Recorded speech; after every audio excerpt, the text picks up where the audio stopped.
Let's make peanut butter cup fudge.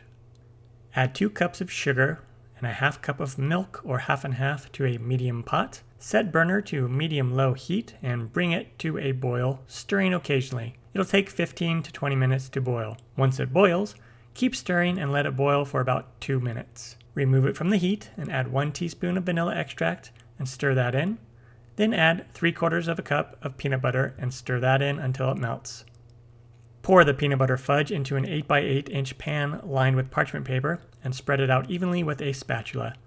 Sprinkle on 1 cup of chocolate chips or chocolate chunks. Press them down a bit with the spatula. Let the chocolate sit for about 5 minutes, then smooth it out with a spatula. Let it cool for about 10 minutes, then place it in the fridge to set up. It'll take about 30 to 45 minutes. Remove the fudge from the pan and cut it into little squares. Then serve. Enjoy. Find the recipe on my website, inthekitchenwithmatt.com. Let's make 3-ingredient fudge. Add 1 14-ounce can of sweetened condensed milk and 1/4 cup of butter to a large microwave-safe bowl. Heat in the microwave about 2.5 minutes until the butter is completely melted. Add 2 1/4 cups of chocolate chips, chopped chocolate bars, or a combination of each. Let sit for 4 to 5 minutes. Stir until completely incorporated and the mixture resembles very thick frosting. Pour into a 9 by 9 or 11 by 9 inch pan or dish and spread it out evenly. Chill in the fridge for 2 to 3 hours until the fudge sets completely. Remove from the pan or dish and then cut it into several little squares. It makes a great holiday gift.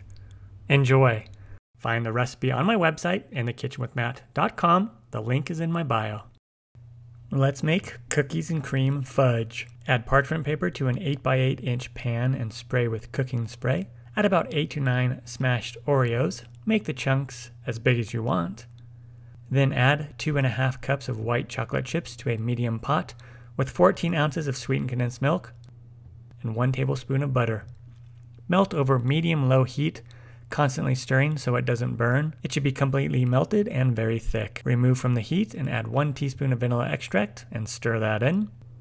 Pour evenly over the chopped Oreos in the pan. Then add another 8 to 9 smashed or chopped Oreos on top. Cover and chill at least 1 hour. Remove from the pan and cut into squares. Enjoy. Find the recipe on my website, inthekitchenwithmatt.com. The link is in my bio. Let's make peanut butter fudge with just 4 ingredients. Add 2 cups of sugar and 1/2 cup of milk to a sauce pot. Heat over medium-low heat and bring it to a boil, stirring frequently. Once it boils, allow it to boil for 2.5 minutes while stirring constantly. Remove it from the heat. Add in 1 teaspoon of vanilla extract and stir. Then add 3/4 of a cup of peanut butter and stir until well combined. Pour it into an 8 by 8 inch pan lined with parchment paper. Level the top with a spatula. Then let it cool at room temperature before chilling in the fridge for 1 to 2 hours. Remove it from the pan and slice into little squares. Enjoy! Find the recipe on my website, inthekitchenwithmatt.com. So this is just super easy. All we need is about 450 grams or 16 ounces of chocolate frosting, and then the same amount of peanut butter. And then I'm going to put this in a bowl, a medium bowl. This is a microwave safe bowl, but you don't have to do this in the microwave. So you can put these in a pot and do this on the stovetop over medium-low heat if you want. So let's get all the frosting out. And some people will actually microwave the frosting in its container. I don't do that. And then we do the same with the peanut butter. And now we pop this in the microwave, or like I said, you could do this in a pot on the stovetop.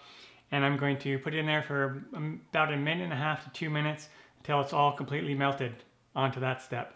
And let's just stir this all together. So it should be nice and combined like this. And we'll just pour that in there. And there it is, ready to go. Put this in the refrigerator for 1 to 2 hours until it completely sets.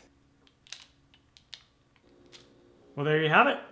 And then I just store it in the fridge. It will stay at room temperature for a little while, but then it gets really soft. There it is. Super easy, delicious.